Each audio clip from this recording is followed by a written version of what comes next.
Well, now to the country's most powerful political couple, Bill and Hillary Clinton, back in the spotlight in a big way this past week when a top Republican strategist raised questions about Hillary Clinton's health if she runs for president in 2016. It was the former president who fired back. And ABC's Jeff Zeleny has more from the White House. Things are heating up early, Jeff. They are, Bianna. Good morning. Now, President Obama has more than 2.5 years left in office. That's 977 days to be exact. But increasingly, it's Bill and Hillary Clinton who are dominating the headlines in a way we haven't seen in a while. The Clintons are everywhere. The biggest tag team in politics. There's Hillary defending Bill. My husband gave a lecture at Georgetown recently where he walked through the numbers. Yes, a rising tide really did lift all boats. And Bill defending Hillary. Now they say she's really got brain damage. You think they're just if trying she does, then I must be in really tough shape because she's still quicker than I am. In the past week alone, the Clintons made 14 public appearances, in speeches, at museum openings, and even squeezing in time for the extended family, campaigning for Chelsea's mother-in-law, who's running for Congress in Pennsylvania. Barely a day passing by when they weren't making headlines. Hi, everybody. Sometimes more than President Obama. So is all this a prelude to a 2016 presidential run? She played coy in Barbara Walters' farewell appearance on The View. The question I want to ask is how you're going to run, but... Well, I am running around the park.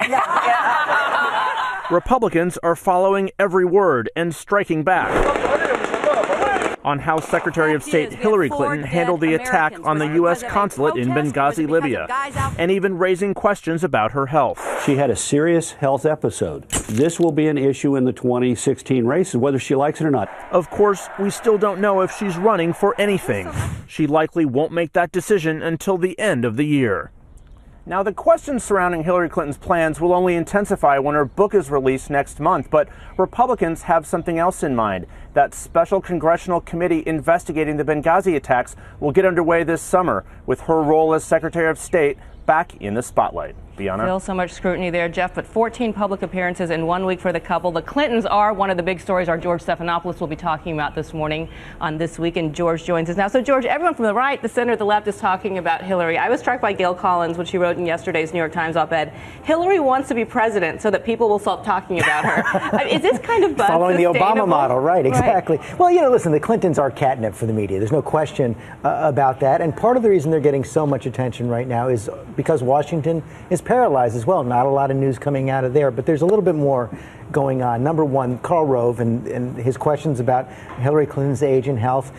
The Republicans know that she's unlikely to have significant opposition to the Democratic Party, so they have to start their campaign early and in some ways try to make her old news by the time 2016 comes around.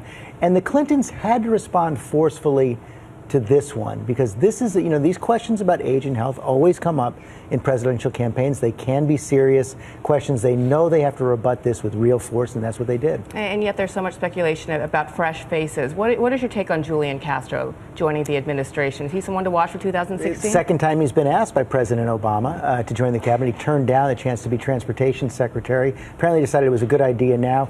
Very good chance that he would be, especially if Hillary Clinton got the nomination, on the short list for vice president. No question about it. Now, it's hard for Democrats to win Texas, but to have an Hispanic on the ticket in 2016, when the Republican Party and all their troubles over immigration have had trouble with Hispanics, could be quite powerful. And he is from Texas, and he'd be 42, very young at the time. Yep. All right, will be interesting, George. Thanks. Thanks, guys. And George will have much more on this topic coming up later on ABC's This Week.